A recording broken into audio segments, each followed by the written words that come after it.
One thing that really bothers me is the blasé way in which leftists say that fundamental economic assumptions about the workings of the market have been debunked. This is thrown out there with alarming regularity. Now, I'd be okay with this if it was just a few of the more extreme or silly types on Twitter, but when a man of the intellectual gravitas of Gary Edwards is saying that he doubts the invisible hand exists, it is cause for concern. In this video, I want to talk about why markets, if left to run on their own, work for the common good, and to explain why attempts to mess with this cause problems. I want to talk about resource allocation. To do this, let's use some examples. In our society, we have a certain demand for cheese, a certain demand for yogurt, and a certain demand for ice cream. Some people want ice cream, some people want yogurt, and some people want ice cream. We do not know how many want each. Even our best guesses would probably be well off. I want to talk through how this works under capitalism, how it worked under the Soviet Union, and how it might work in some other theoretical scenarios. So first things first, cheese, yogurt and ice cream all have one thing in common. They are made from milk. So the supplier of each product requires milk to manufacture it. Now let's say in our example society that milk costs 2 gold pieces to purchase and cheese, yogurt and ice cream are each sold for 4 gold pieces. Now this state of affairs being just so is unlikely to arise because it assumes that the demand for each of these products is equal, but that's unlikely to be the case. Let's put in some variables. Let's say that this year, blessed are the cheesemakers. Maybe there's a cheese craze running rampant in the country for some reason.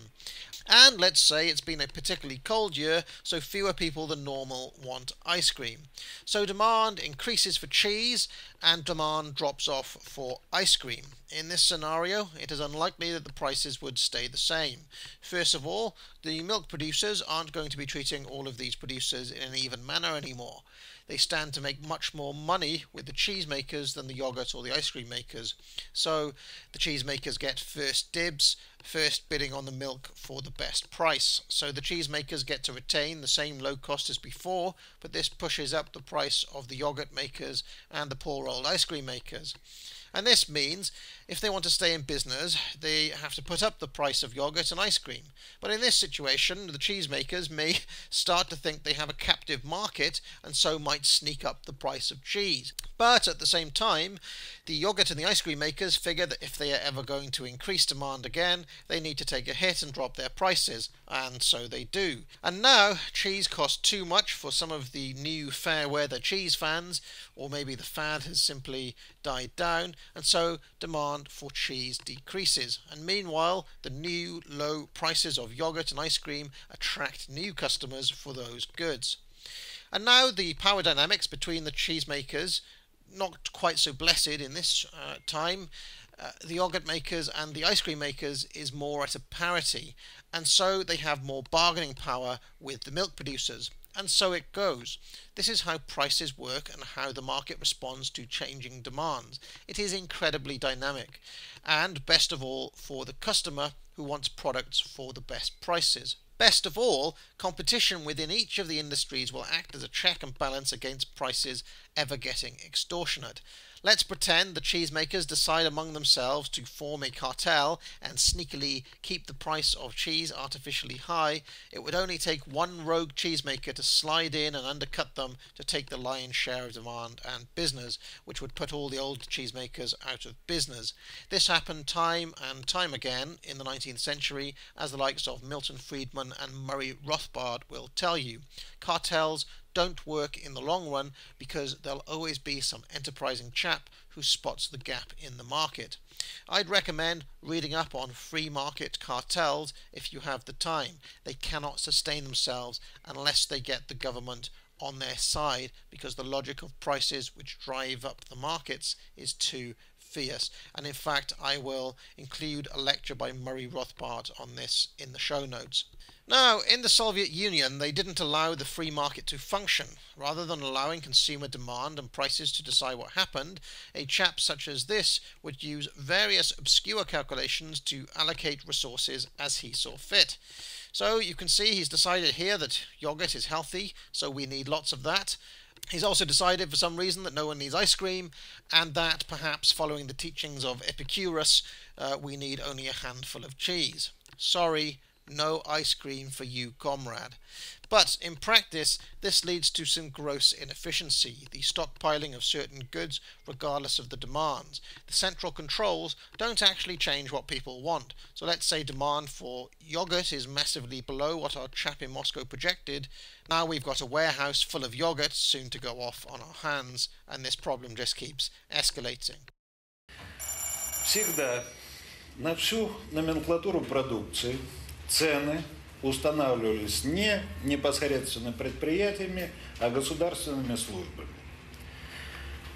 По существу на всю номенклатуру выпускаемой продукции, а ее номенклатура исчисляется примерно 25 миллионов наименований, цены утверждают в Советском Союзе органы ценообразования. Численность сотрудников нашего комитета примерно 400 человек, высококвалифицированных экспертов, которые проводят всю эту работу, которые включаются в многочисленные прескуранты. Это далеко не полный объем прескурантов. Эту стопу можно было бы еще увеличить примерно в 2 раза. Мне кажется, что это является ярким свидетельством того, что такая система рациональна. Безусловно, вот эта вот система цен, она сегодня очень громоздка. И внедрение современной техники позволит сжать эту стопу прескурантов, допустим, вот до нескольких книг или дискет, которые предприятия могли бы располагать у себя на рабочих местах. Одну секунду, извините. But that's an extreme. Let's get back to our capitalist model. How else can it go wrong? Well, let's say the government decides to put a price control on one of the products. Let's say, for example, they fix the price of cheese at 4. In that event, the industries not under such control will take advantage like so, and the fixed price of the cheese will start to look very steep. Sucks to be a cheesemaker. Or let's say the government fixes the rate workers must be paid at in the industry, and in this scenario, same consequences. Sucks to be a cheesemaker. Or let's say the government fixes the total amount of cheese that may be sold with a quota. Here, the cheesemakers have been artificially nerfed, to use the gaming parlance, and there are limits put on how much they can produce and therefore on how much wealth they can create. In each of these cases, it should be clear that the government is imposing political power in place of people power. In the situation where the markets are working on their own, it is in fact the people who are dictating how much stuff is produced and how much they are willing to pay. In each of these other cases, it is the government who is dictating what the price should be and therefore taking that decision out of the hands of the people. In so doing, they always, and I mean always, create a mess. Нам нужно было всем вместе сидеть ночи просиживать, чтобы придумать такие модели, которые позволили бы народному хозяйству, его отдельным отраслям повысить экономическую эффективность и на этой почве повысить производительность общественного труда, а на этой почве повысить благосостояние людей. Мы пытались и все от нас зависящее делали, чтобы для решения этих проблем ввести большую экономическую науку. Большую. Не поделками заниматься, а большую экономическую науку. Into this computer, the planners fed all the information they could find about Soviet society. For a brief moment in the mid-60s, it revitalized the hope that science could control society in a rational way. И некоторые из этих людей действительно питали иллюзии, не зная хозяйства. Иллюзии, что можно с помощью электронных машин все планировать, все предсказывать и так далее. Но это была утопия. Пока это еще сказать, что полностью получилось, я не скажу. Начинает получаться, начинается набирать темпы.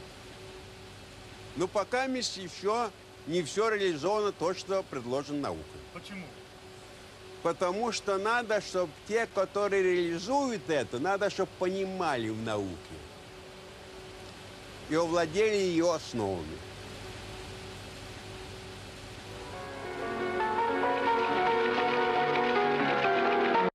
When Stalin died, much of the machinery of terror disappeared. The planned economy flourished. But as it did so, strange things began to happen.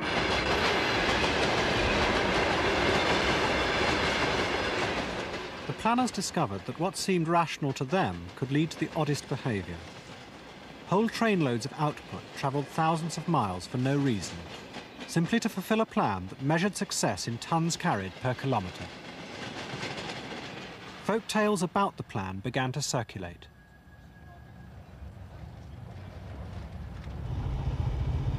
План есть план. Он нас уже по боку бьет, этот план.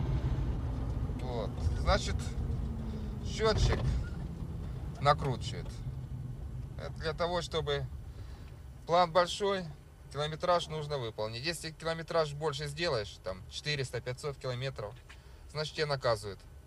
И вот для того, чтобы этот план выполнить и укласться в определенный километраж, некоторые люди двигатель подставляет и обратно накручивает спидометр.